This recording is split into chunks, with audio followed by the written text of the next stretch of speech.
তো বন্ধুরা, আজকে যে রান্নাটা করব আমি এইভাবে কোনোদিন করিনি, অন্যভাবেই করেছি। তো চলো তোমরা দেখে নাও একবার কিভাবে করছি আমি রান্নাটা।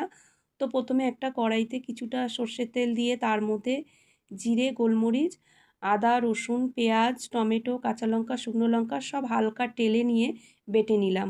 আর একটা টিফিন বক্সে কিছুটা লোটে মাছ আগেই নুন হলুদ মাখানো ছিল, আবার তারপরে একটু নুন, হলুদ, শুকনো লঙ্কার গুঁড়ো আর ওই বাটা মশলাটা আর কিছু তেল দিয়ে ভালো করে মাখিয়ে রেখে দেবো। মাখিয়ে রেখে দিলে খুবই ভালো হবে রান্নাটা।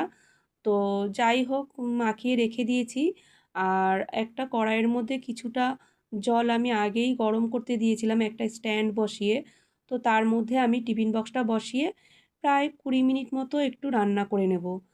তো এই রান্নাটা মানে আমি আগে কোনো দিন করিনি, কিন্তু করেছিলাম, এটা খেতে অপূর্ব হয়েছিল।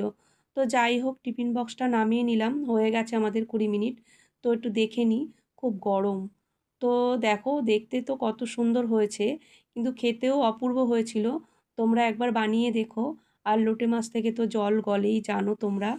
তো যাই হোক,